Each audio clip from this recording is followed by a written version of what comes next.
Hi guys, it's Nahar here from Zik Analytics, and today I'm here with Tom Cormer. And today in this case study, I'm going to ask him all the questions you need to know about how he actually generates $60,000 in sales every month with less than 700 listings. So, how are you doing today, Tom? I'm doing very well, Nahar. How are you?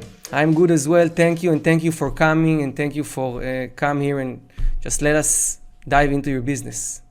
Yeah, no problem. I appreciate you for having me. And yeah, a little bit about myself. My name is Tom Cormier. I've run a YouTube channel for a year and a half now called eCom Tom, and I've been dropshipping on eBay for over 2 years now. So, I've been through the ups and the downs with everything that's been going on with it. And recently we've been, just working with manual eBay dropshipping, no API related dropshipping, and really seeing some great results with it. So like you said, less than 700 listings. I actually pruned off a decent amount of listings last night. So I think we're right around low 600s, I think right now. And it's this store that I'm going to show you is doing 60,000 in sales at the moment. And, hopefully a little bit higher, because I did realize there was a few mistakes going on in the account recently from me overlooking a few things. All right, great. So I think let's just dive directly to the main topic. Maybe you can share your screen, show us your results, and we can just start. And I will ask you questions so we can teach the guys here some tips and tricks on how to get the similar results. All right, sounds good. So I'll share my screen right here. And here we are inside of this eBay store. Like I said, the sales over the last couple of days were low, but that was a mistake on my part where I was overlooking something with one of my softwares. So this earlier November is definitely more telling of what this account has been doing, and nothing's really changed. It's just been me listing more items or having my virtual assistants list more items, and overall just taking down items after they haven't sold for a while. I've been focusing on this account with more just high-priced items, high-ticket items. So it really leads me to be able to do less work and be able to make just as many sales. So this account's only about, I believe, 5 months old, or how much? 6-7 months old, actually. It's probably 6 months old. And it's not my number one priority. It's just something that's been growing in the background. High ticket items, like I said, decent front end profit margin, no less than 8%, and anywhere up to like 35% this account's gotten. And really just trying to work with a low volume of sales, which makes a low volume of customer service, low volume of all sorts of different issues, returns, items not received cases across the board. It makes everything a lot easier. So I've been aiming mainly for about 100 items on my store will equal around $10,000 in sales per month. And right now it's at 60,534, like you can see right here. And there's 617 active listings on this account. And, it's early in the day right now. It's 10 a.m. where I am. So the $250 in sales will clearly go up over time. So that's pretty much the inside of the store. Like I said, work on great customer service, low volume of sales, higher average order cost, and really just make your business as streamlined as possible is what I've been focusing on this account.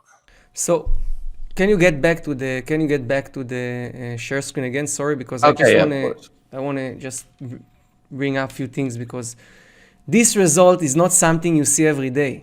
I saw a lot of eBay businesses, different type of suppliers, different type of methods, but you work with such low amount of active listings. You didn't generate so many feedbacks as well. So that means you're quite new, like you say, with this store, and you're over 60,000. I said, this store is only 6 months old, and it's low volume of sales. So the feedback's really not as high as you see some of these huge accounts doing. Yeah, and this is amazing result. Now let's just recap what you said, because in the beginning there are a few things I want to highlight. In the beginnings, you say you are working in a manual dropshipping way. This is the first thing. Second things, you say you focus on high ticket items. Now I want to ask you regarding high ticket items. What do you consider high ticket items? From which price to which price? I would say anything above $50 would be more considered a high ticket item. But what I'm really aiming for is an average item cost, or average order value, they call them, as over $100 or $100 or more. And it's really not like a set in stone rule. I'll list items that are under $50. I'll list items that are $600, $700. But It's really just the average should be around, or I mean, it doesn't have to be around 100, but that's kind of just what I aim for. All right. So guys, just listen up again. Tom is, instead of, just generating high amount of sales and say everyone, hey, look, I have like 1,000 sales a month or 2,000 sales a month or 3,000. Basically, you say, why to work so much hard? Focus on high ticket items, 50% less of work, same profit, even higher, and just build like a healthy business model. Yeah. So you got to think of it in this way, where the less items on your store, the less money you have to spend for your repricing software or whatever you're using that month. Even though we are using non-API, we're still using repricing softwares. So the less items, the cheaper it is. The less customer service you have, so the less time you have to spend on, less money you have to spend on your customer service virtual assistant or your own personal time if you're doing it by yourself. The less items you have to source or pay for somebody to source, because if you have a virtual assistant that is sourcing your items, the less that they put up for a better, higher profit, then the less work they have to do. So you don't have to pay them as much for that.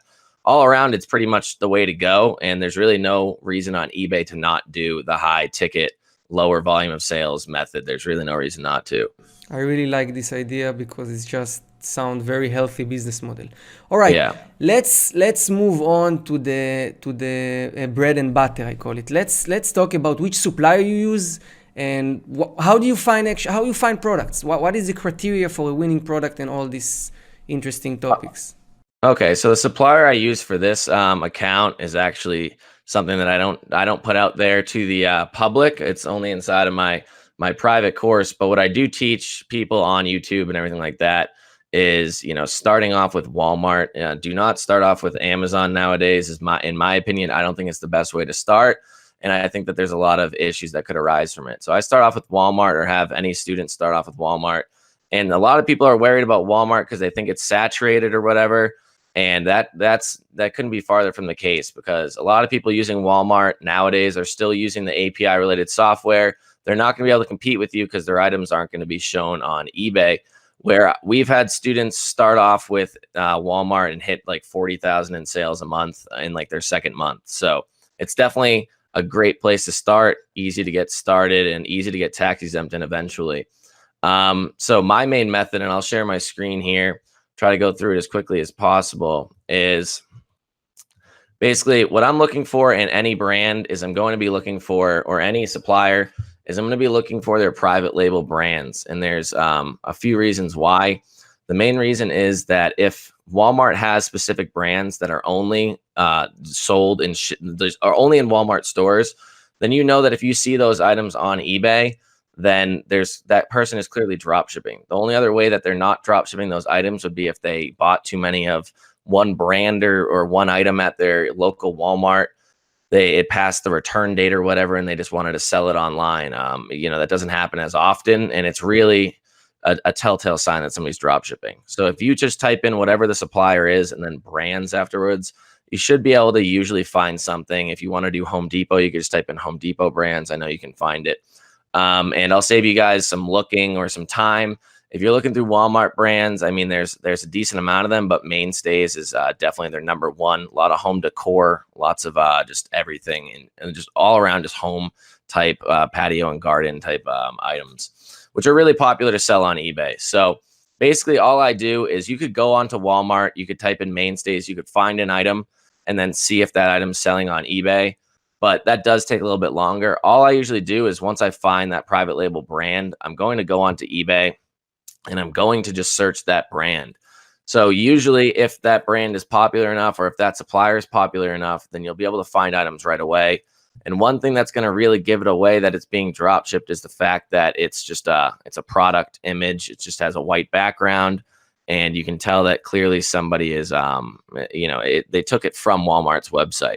So if you scroll through here, you don't actually see any real items except for this one. So this could have been somebody that just bought too many, wants to sell them online, or they could be doing something else. But the majority of these are just all the same items that clearly look like they came from another website. And you need to realize that eBay doesn't own their own items. So that, they're not going to be stocking these items like Amazon could possibly be doing. eBay only has sellers on their accounts, on their platform. So these people are clearly drop shipping this item if it's from Mainstays, which means it's from Walmart. So one thing you want to do is, I just picked this item for just demonstration purposes. You open it up, right click, open link in a new tab, and here we go. So if you want to find this item on Walmart, first off, then I usually do is just go down to the description here, which I've already done.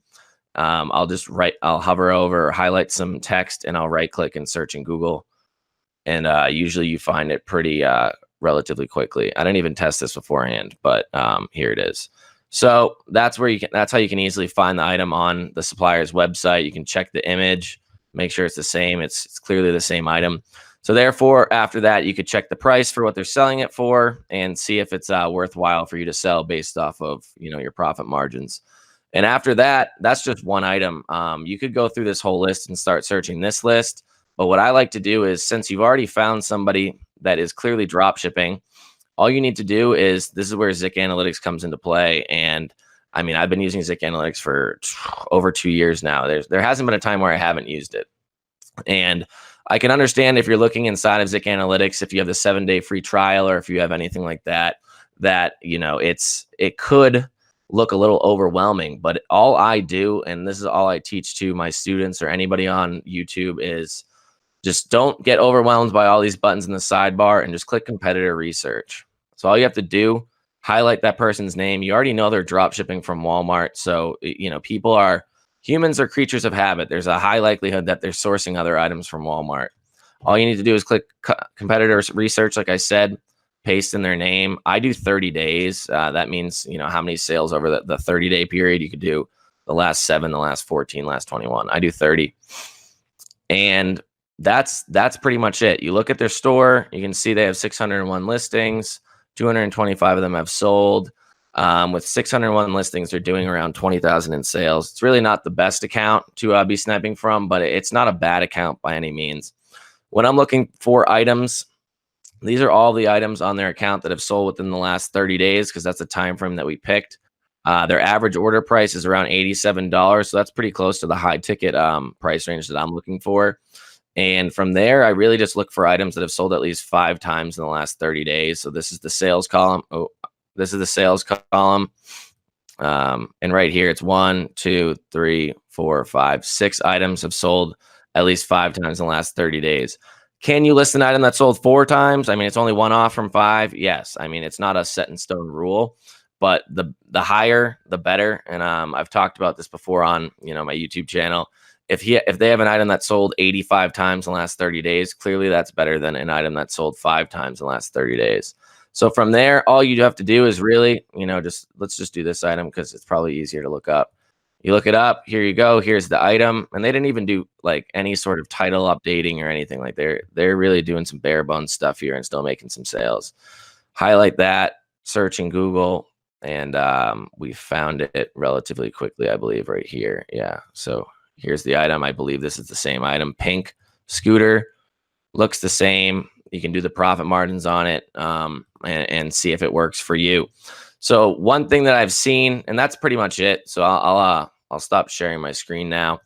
But one thing that I've seen from a lot of beginners is that they get really stuck up in their ways of like, should I list this? Should I list that?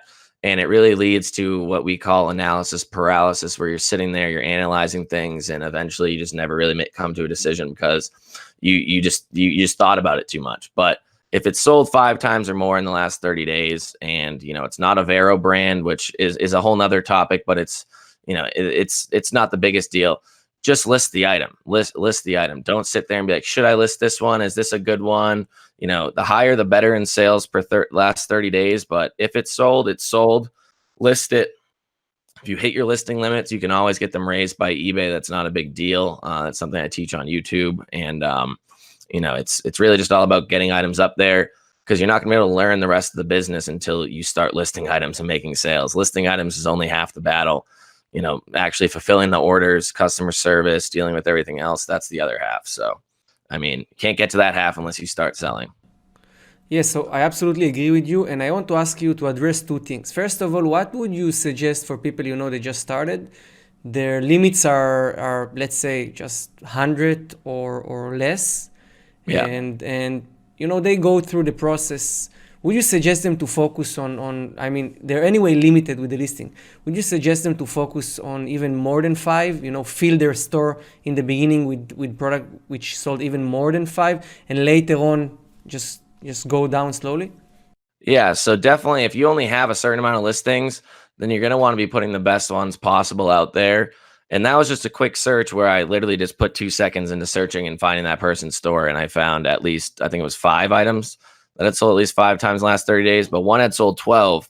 So that's clearly the best one on the store. And if you can make a margin on it, then why not compete with that one? And if you want something higher, say that you only have 10, 20 listings to list at first. First off, I suggest you can always get your limits raised, but you just need to know what you're doing when you're calling eBay. But it's just go look for another person out there. There's tons of people, and you have to realize like items being sold from Walmart onto eBay are very, very, very popular brands and very popular items. Like Mainstays, first off, is very popular to begin with, but even like other brands and things that they hold, like microwaves and their other appliances and stuff like that, those items sell nonstop. So if somebody's selling it 100 times a month, like even if you can get in and get 5 times a month out of it, it's worth it in my opinion to do so. All right. Now, another things I want to address is pricing. What do you suggest a person that starts selling now to have the same price like the competitor, lower price, higher price? So one thing I've realized, that's probably the number 2 issue. Besides just people not knowing what to list on their account, it's what price they list it at. And first off, I highly suggest you studying what your fees are based off of where you live. If you're in the United States, it's usually pretty easy to figure out. But if you're an international, that depending on where you live, there's different rules. So once you figure out what your break even percentage is, which is the percentage you would have to mark the item up in order to break even with eBay and PayPal fees, from there, I suggest just listing at a solid front-end margin, just because of the fact that it's harder to reprice your items dynamically on eBay based off of your competitor. And it's just really not worth your time to be checking your competitor all the time. Oh, they dropped $1. Let me go undercut them and stuff like that. The lowest price item doesn't always sell on eBay.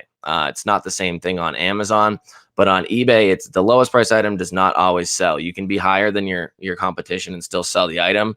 Don't be grossly higher than your competition. If you're like $10, $15, $20 higher than them for like a $50 item, it's not going to work out. But if you're like 50 cents, $1 higher, then it's fine. That's why I suggest if you want to get sales velocity right off the bat, maybe list all your items up at a 6% front end margin on top of the your break even percentage. Go from there, start making sales velocity, and then start raising your margins to maybe the 8, 10, more healthy percentage from there. But a lower price is going to help your sales, but don't just obsess over it, because that could lead you just checking all of your items every single day. And at that time, it's just not worth your time. Talking about sales velocity, a lot of people, they're starting, and you probably agree with me, and they have the lack in, they don't know what to expect. When should I see result? Within a week, within a month, within 3 months? How you should recommend to the people that starting to manage their expectations? I mean, if they're like following the method that you teach and they following this video, or they even study it better from your YouTube channel, how do you recommend them to manage their expectation? Yeah, so one thing is, I would say it's very easy to get into looking at like the results I'll put on the internet and be like, oh wow, like I can get that too very easily, very quickly. And of course, I'm a trained professional. I've been doing this for a while, so don't expect that right off the bat, especially with a brand new eBay account. You don't want to grow too quickly.